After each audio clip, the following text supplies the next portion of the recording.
got to move to front of these first. Watch out. You're good. So the people in the room, no.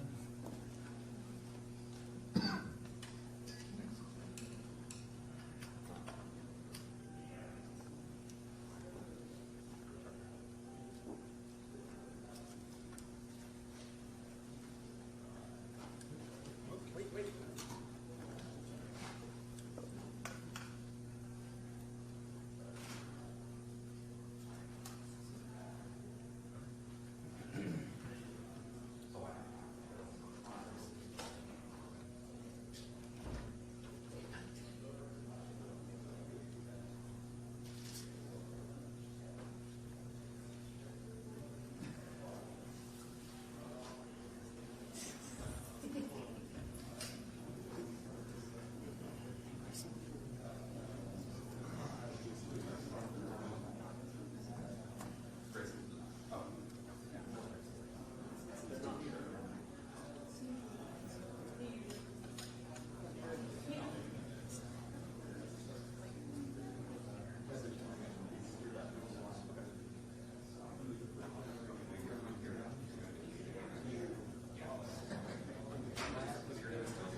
Should be better now.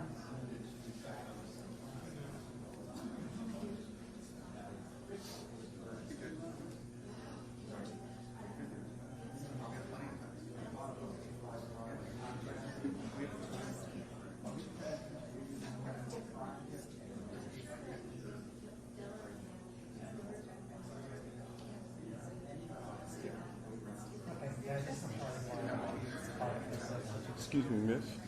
We have you sit. Thank you.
Well, I want to begin, of course, by recognizing the Epstein survivors who are here today. Virginia Giuffre's family, who traveled here because they believe, as I do, that what happened to Virginia and to all the victims here today and throughout the world must finally lead to change. And all you have to do is look at the faces of these beautiful women and just have total empathy for what they've gone through, admiration for their courage, and anger about what happened to them. So, thank you. Today, we're here to do something simple and long overdue. Today, I'm introducing Virginia's law, legislation to end statute of limitation barriers that have kept survivors of sexual violence from justice far too long, and to create new legal avenues to pursue justice. Because justice should not expire. Justice should not expire. And because for survivors, healing does not run on a government clock. I'm also so proud to be joined by Congresswoman Teresa Leger Fernandez, not just chairwoman of the Democratic Women's Caucus, but she's always been a fierce advocate for survivors and a partner in this fight.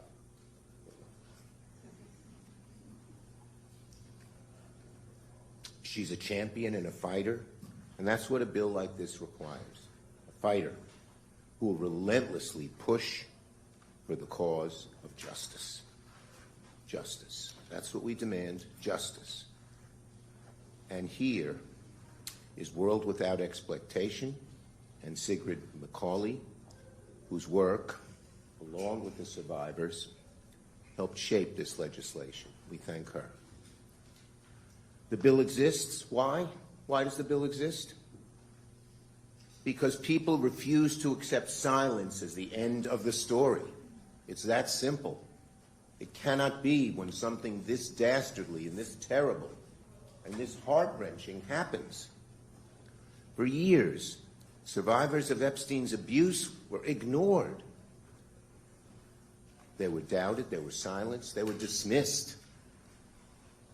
And even when the truth finally came out, even when the world finally listened, too many survivors were still told by the law, it's too late, your justice has expired.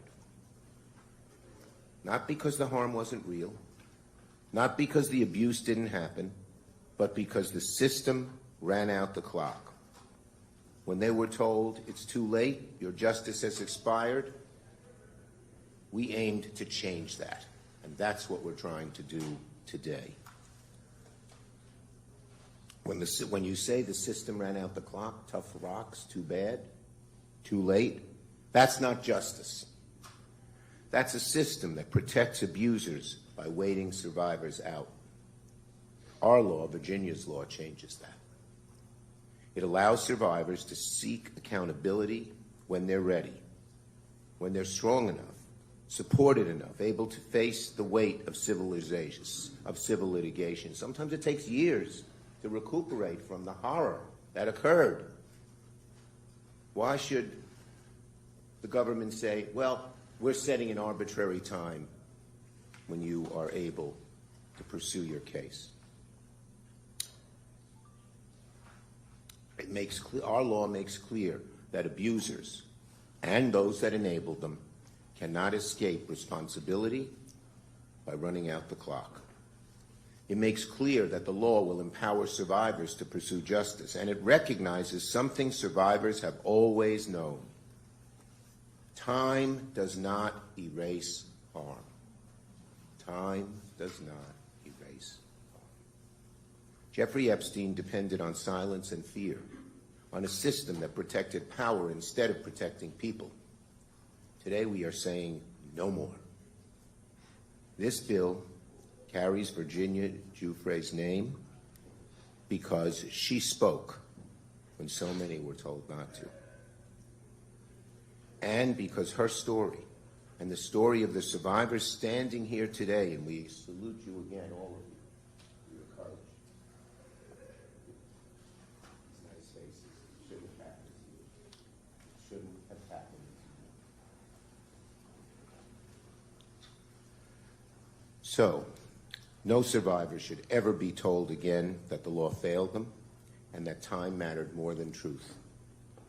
The survivors of Jeffrey Epstein have waited long enough. Virginia waited long enough. The time for justice is now, and Congress must act. So now let me call on our great leader in the House, Representative Teresa Leger Hernandez. You go. Thank you. Thank you so much, Leader Schumer, for your amazing work on this issue, which is not new. You have championed these issues for many, many, many years in the House and in the Senate. But I want to also acknowledge the survivors. We have shed tears together because what happened was horrible. The cover-up and the abuse that continued by refusing to acknowledge the pain and the crimes and everything that happened was also an injustice. And that's what we are here to do today, to say that justice delayed is indeed justice denied. And one of the lines that the survivor shared with me early in the many meetings we've had, and it's chilling, it's a chilling warning that Jeffrey told them. He gave them this warning. He told the women and young girls, I have the government, I have the banks. In other words, you are powerless.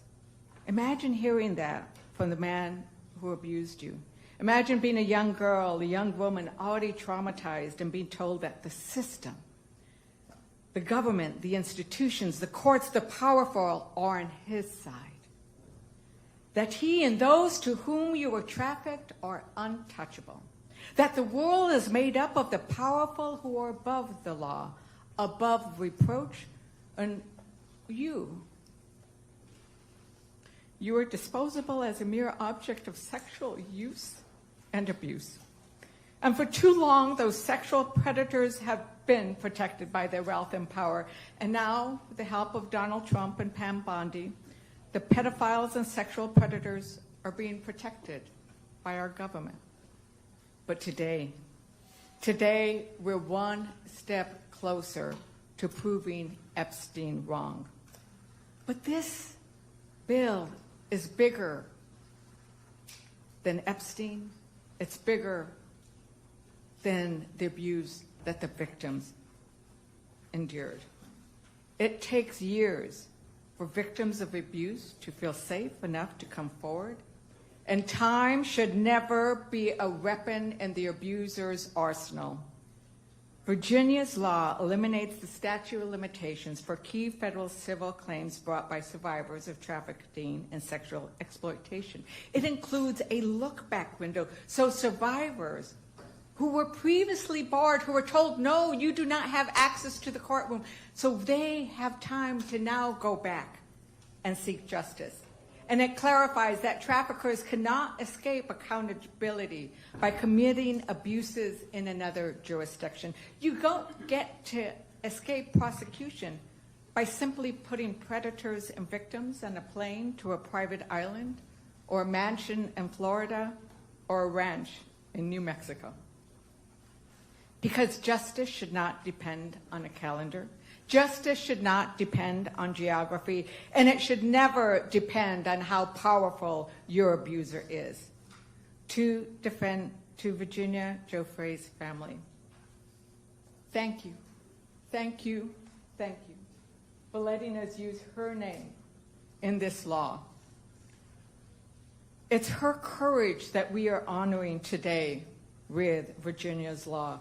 Her courage unlocked the first set of gates that were protecting the rich and powerful. This bill will unlock the doors to the courthouse for the survivors. And to every Epstein co-conspirator and sexual predator, we're coming for you. And to Donald Trump and Pam Bondi, how dare you? How dare you use the Department of Justice, a government agency which by its name is intended to bring justice, to use it to prevent justice, to protect yourself and that predatory circle of abusers. And so I join with the senator and with the leader. Yes, let's pass this bill. Let's prove Epstein wrong. And now I want to recognize, as I was talking to Sky and Amanda Roberts, we talked about how they couldn't have imagined that this day would come. And we talked about how, yes, it's been a long journey. But before Virginia, there was one of those big arroyos or chasms that you see in New Mexico, right? There was no way to cross it. But what Virginia did was build a bridge. And now we are crossing that bridge because of the bravery and the words and the wisdom. And I'm sorry for the loss of Virginia. But she has left something so powerful for all victims. And so I now like to recognize Sky and Amanda well.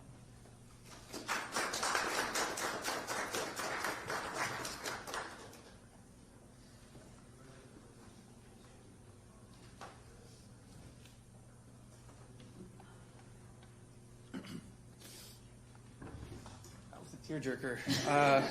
I am the crier in my family. I'm just going to throw that out there. So, all right. Hello, everyone. My name is Sky Roberts, and I am the brother of Virginia Roberts Giuffre.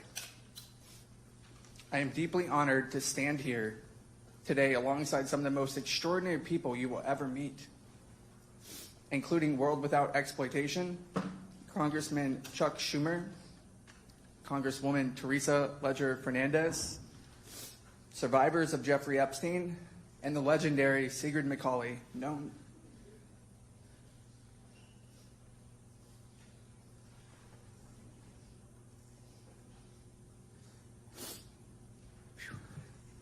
to many of us as Siggy.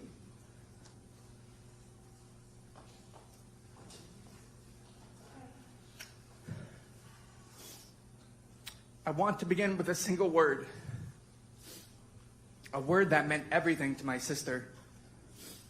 A word we will not stop fighting for until real justice is served. And that word is change. Virginia's dream was to inspire and empower survivors to come forward. In a world that too often turns away from abuse and pushes it into the shadows, she wanted to bring light. That light is change. Virginia's dream was to inspire and empower survivors to come forward. One of the main missions of her nonprofit, SOAR, was to eliminate the statute of limitations on adult sex trafficking. She talked about it all the time while elevating the voices of survivors, alongside her publicist and dear friend, Deanie Von Muffling. Today, we give Virginia her voice back. We amplify the voices of survivors around the world. Today, we send a clear message to perpetrators everywhere by introducing Virginia's Law. We are introducing Virginia's Law because survivors deserve justice, not expiration dates. Change must mean justice, not someday, not in speeches, not in private settlements, justice in law, justice in court, and justice in the form of consequence. Virginia's Law is more than legislation. It is a change in the truest form. It challenges how we see, how we confront, and how we respond to sexual abuse and sex trafficking, not just in theory, but in reality. We do not take this moment lightly. We are holding an overwhelming mix of grief, loss, and pride. And if our voices shake and our tears fall, it is only because of the depth of our love for our sister. Grief without action is another kind of silence. And Virginia did not survive what she survived just to be silenced again. And with that, I'd like to turn that over to my wife, Amanda.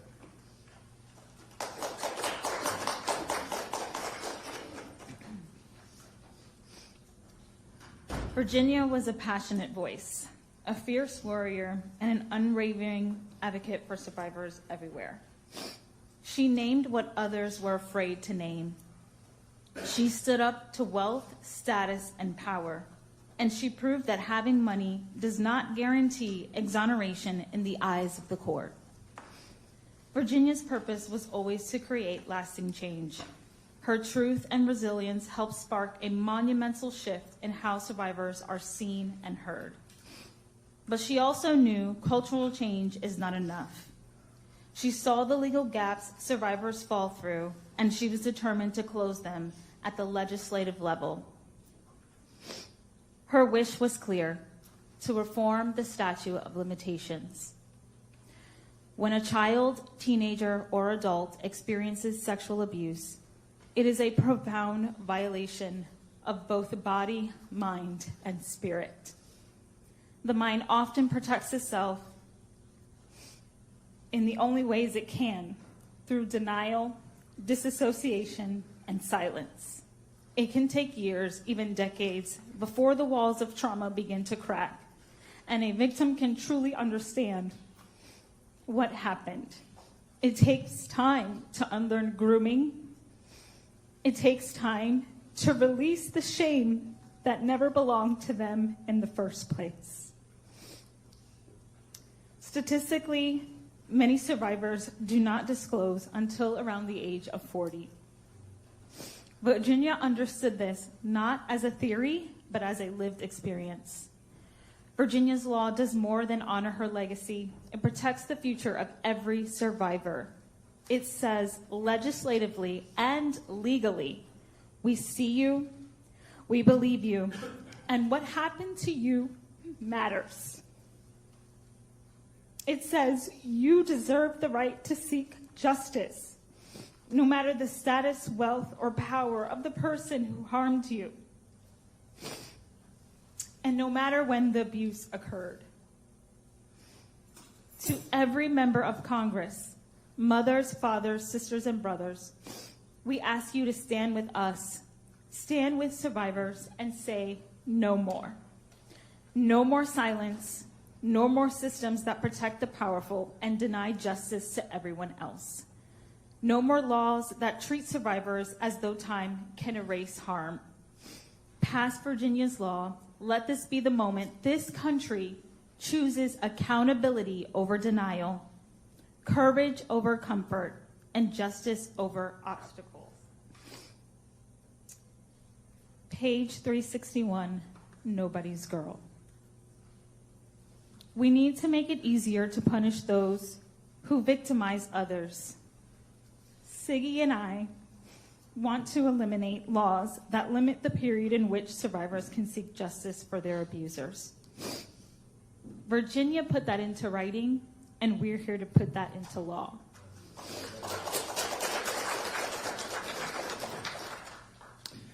And with that, Siggy, that's what we're here to do today.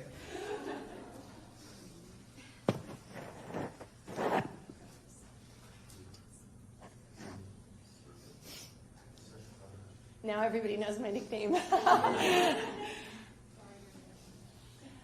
This is really a watershed moment for survivor rights, the announcement of Virginia's law. And as you heard today, the genesis of that law is to get rid of the statute of limitations so that survivors can work on their own timeline. With the passage of this law, no longer can abusers weaponize the clock. Survivors can act when they're ready to act.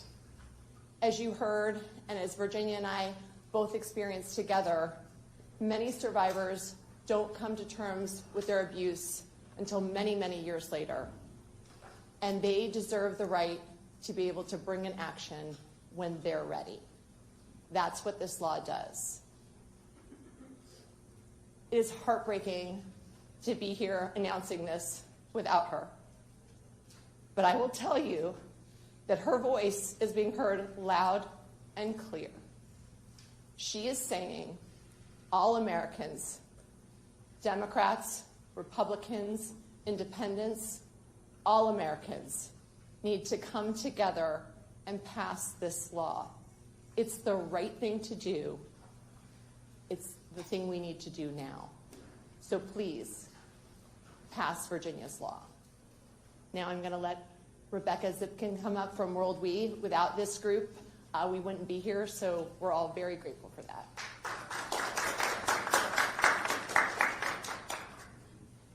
Hello, everyone. My name is Rebecca Zipkin, and I'm the Policy Director at World Without Exploitation, and we are the largest national anti-human trafficking and sexual exploitation coalition in the country. And we have had the true privilege of working closely with the survivors who are here today and Sky and Amanda to push forward advocacy to release the Epstein files. And today we are privileged to be here to speak in support of Virginia's law. Thank you so much to Leader Schumer and Congresswoman Leger-Fernandez for their championing of this legislation. Today we're here to support Virginia's law named Virginia Roberts Giuffre, whose courage helped expose one of the most far-reaching sex trafficking networks in modern history. Virginia's story is not just about one man. It's about a system of wealth, power, and protection that allowed abuse to continue for years while survivors were silenced, disbelieved, or legally shut down. Virginia spoke the truth, and she paid the price for it. She did so knowing that accountability might never come, not because the abuse didn't happen, but because the law said it was too late. That is why eliminating the statute of limitations for civil claims by adult survivors of sex trafficking is so critical. Trafficking is not a single moment of harm. It is a prolonged, coercive, and deeply traumatizing experience. Survivors often cannot name what happened to them as abuse until years later. They may be threatened, manipulated, financially dependent, or psychologically trapped. Many are children when the abuse begins. Others are groomed into believing they consented when in reality, consent was impossible. The statute of limitations does not account for this reality. Instead, it functions as a legal shield for abusers and the institutions that enabled them. It cuts off accountability before survivors ever had the meaningful chance to come forward. Virginia's law recognizes a simple truth. Healing does not follow a legal deadline. Eliminating the statute of limitations does not guarantee survivors will sue. It simply gives them the choice. It restores agency, and it sends a clear message that time does not erase responsibility. Jeffrey Epstein did not operate alone. He relied on enablers, the men who were the buyers, the exploiters, and the abusers. Many of those individuals and institutions have never been held accountable, not because the facts are unknown, but because the courthouse doors have been closed. When civil claims are barred by time, accountability disappears. Virginia's law changes that. It tells survivors you were not too late, you were harmed, and the law will no longer be used to protect those who harmed you. And it tells the public that justice does not disappear simply because an arbitrary amount of time has passed. Justice is not about convenience, it's about courage. Passing Virginia's law is not about reopening the past, it's about finally confronting it. And we owe survivors, all of the survivors here today, and the thousands around the world, nothing less.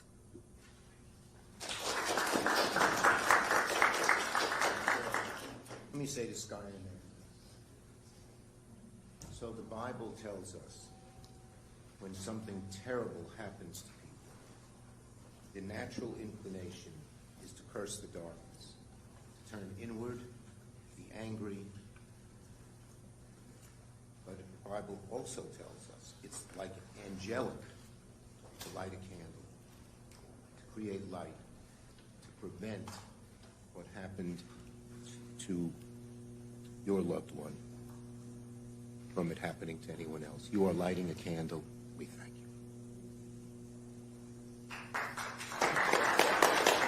Okay. We'll take questions on this subject. Yes. Thank you very much. Mark Stone from Sky News in the United Kingdom. Thank you for advising us here. That was a very powerful news conference. I have a question for you, Mr. Roberts, if that's all right, and also for you, Senator Schumer. Mr. Roberts, the photograph of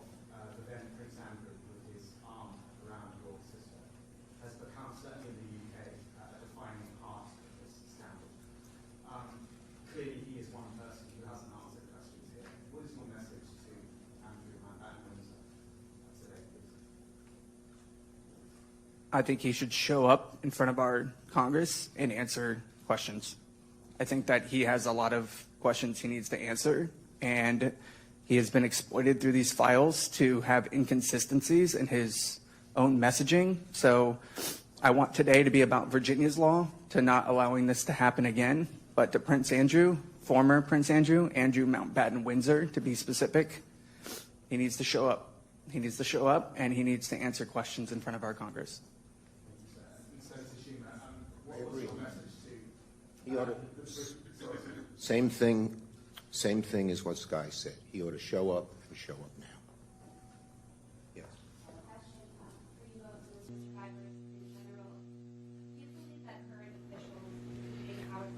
Well, sorry that you can't hear the questions, but you certainly heard the answer there from Virginia Giuffre's brother, saying that Andrew Mountbatten Windsor, he needs to show up, he needs to answer questions that the US authorities have to put to him. Let's I return think that to the we next are answer. starting to see a form of social justice here.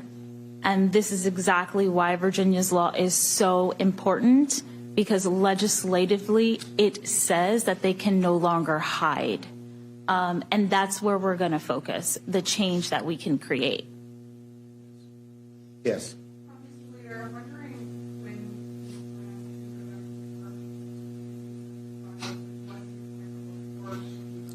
Look, the whole file should be released completely.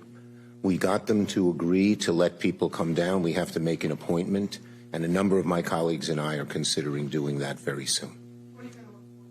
Everything. What's not disclosed. Period. Yes.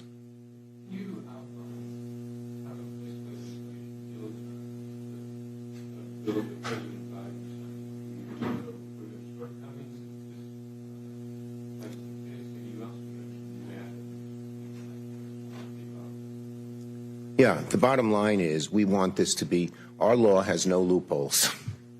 We don't want any loopholes in this law, because the lawyers for those who did such terrible things will exploit them.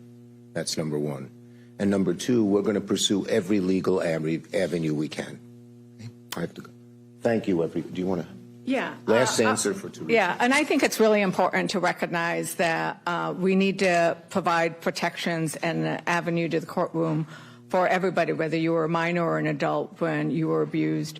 And we do need to go and see those files. I will be going, I believe, tomorrow morning. But the idea that we have to make an appointment and that they're scrutinizing and that they have failed to disclose under the Epstein Transparency Act half of the files. And when they've done so heavily redacted, protecting the predators and exposing their survivors. So we need to call out those actions by the Department of Justice at all times. We are not going to rest till all the files are released, period. Whatever means we have to pursue. Is that right? Yes, that's right. Thank you. Thank you, everyone. Well, there, the conclusion of that press conference, principally to unveil this new law, Virginia's law, which is legislation aimed at removing the statute of limitations. Justice should not expire. That's what Chuck Schumer said right at the beginning. And then drifting towards the release of the Epstein files, hugely critical of the way that's been done, and also talking about the need for everything to be released. And there you heard the first of the questions thrown at Virginia Giuffre's brother. And the question was about Andrew Mountbatten Windsor, and the answer was short but absolutely to the point. Andrew Mountbatten Windsor needs to show up. He needs to answer questions from the American authorities. Listening to all of that, our Chief North America correspondent, Gary O'Donoghue. And Gary, your thoughts on what we just heard? It's probably worth pointing out exactly what they're asking for here. This relates to the ability of some of the survivors to sue the alleged perpetrators. These are about civil legislation, civil cases, and it seems to be, the problem seems to be that there are statutes of limitations on your ability to sue as an adult victim of sex trafficking after a period of time. That's what this law is aimed to do. This is not about criminal cases and bringing criminal prosecutions, and why no one else has been prosecuted by the state in that sense for what happened. This is about the ability of people to go back and pursue cases in the civil court. So that's what this is about here. Of course, there's a wider issue about justice out of these files, and certainly over the last couple of days, some of the members of Congress who've been viewing the unredacted versions of these files have started to come out and talk about co-conspirators. They've named some of these people in public arenas, names that have been floating around before, and the pressure, I think, will continue on the federal authorities to ask why no other cases were brought. But as things stand at the moment, the position of the Justice Department is that there isn't evidence, despite these millions of pages, to bring any more criminal cases. And Gary, that reference to Andrew Mountbatten, Windsor, of course, over many, many months, if not years, the US authorities continue to go back to try to get him to talk to them, but at every stage they've been thwarted, haven't they? Yeah, I mean, you heard the message there. It's pretty clear from Sky Roberts and from Chuck Schumer. He needs to show up, and show up now, as they put it. That has been a request also from the Oversight Committee in the House of Representatives that's been looking into the Epstein case. They have, or certainly the Democrats on that committee, have repeatedly asked for Andrew Mountbatten Windsor to come and give evidence. You know, he has been asked to respond on that and hasn't responded. They can't make him come. They can't issue a subpoena to someone outside the country that is anyway enforceable. It is theoretically possible, incidentally, that they could issue a subpoena which could be actually actioned if he stepped foot in the United States. That would be potentially possible, even as a foreigner. But as long as he, stays outside the US, there's nothing to force him to come and give evidence to Congress, despite all this pressure. And that is something which I think a lot of people are being very frustrated about, that there's no answer to that question at this point.